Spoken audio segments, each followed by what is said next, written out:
কাঁটাতারের বেড়ায় মাদকের বোতল ঝুলিয়ে দিয়ে টেনশনে কিন্তু ভারত। এই বেড়া থাকবে কিনা এ নিয়ে কিন্তু তারা মহা টেনশনে আছে। সেই টেনশনের নতুন মাত্রা যুক্ত হয়েছে বাংলাদেশের সাবেক স্বরাষ্ট্রমন্ত্রী লুৎফুজ্জামান বাবরের মুক্তি। সব মিলে কিন্তু মহা টেনশনে ভারত।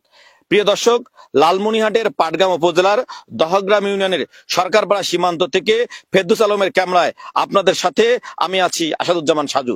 প্রিয় দর্শক, আপনাদেরকে জানিয়ে রাখি, ভারতীয় সীমান্তরক্ষী বাহিনী বিএসএফ আন্তর্জাতিক সীমান্ত আইন লঙ্ঘন করে বেশ কয়েকদিন আগে এই সরকারপাড়া সীমান্তে একেবারে শূন্য রেখায় কাঁটাতারের বেড়া নির্মাণ করে। বিজিবি এবং স্থানীয় লোকজনের বাধার মুখে সেই বেড়া নির্মাণ স্থগিত করে। কিন্তু যখন এ নিয়ে কিন্তু সীমান্তে উত্তেজনা দেখা যায়, যখন পরিবেশ স্বাভাবিক হওয়ার চেষ্টা করে, ঠিক তখনই ভারতীয় সীমান্তরক্ষী বাহিনী বিএসএফ বিভিন্ন ব্র্যান্ডের মদের বোতল কিন্তু এই কাঁটাতারের বেড়ায় ঝুলিয়ে দেয়। আপনাদেরকে যদি আমি একটু দেখাই, ঘুরে ঘুরে দেখাই, যে বিভিন্ন ব্র্যান্ডের মদের বোতল কিন্তু এই বেড়ায় ঝুলিয়ে দেয়। ফলে এ নিয়ে কিন্তু উত্তেজনা তৈরি হয়। লোকজন এই মদের বোতল ঝুলিয়ে দেওয়ার উদ্দেশ্য লক্ষ্য কি সেটি নিয়ে কিন্তু নানা প্রশ্ন তৈরি হয়।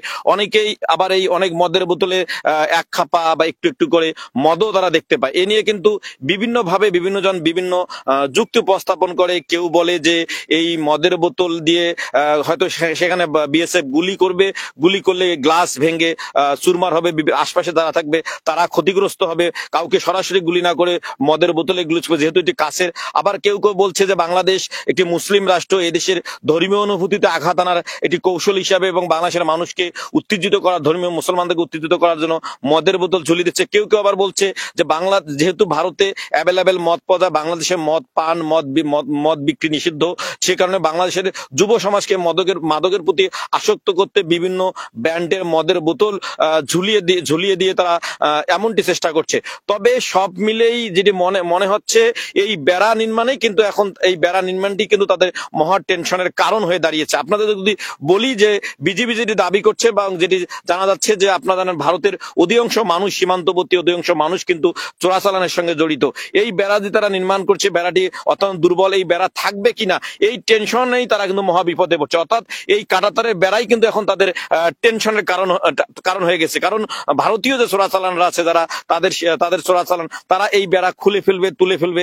যদি খুলে ফেলে তাহলে তারা তাদের ঊর্ধ্বতন কর্তৃপক্ষকে, অর্থাৎ বিএসএফ তাদের ঊর্ধ্বতন কর্তৃপক্ষকে কি জবাব দিবে, সেই টেনশনে যেন শব্দ হয়, সেই কারণে তারা সেখানে বোতল দিয়েছে। সব মিলে এই বেড়া কিন্তু ভারতের টেনশনের কারণ হয়ে যাচ্ছে। পাশাপাশি আপনাদেরকে জানিয়ে রাখি, কয়েকদিন আগে শুধু আওয়ামী লীগের আতঙ্ক না, ভারতের আতঙ্ক।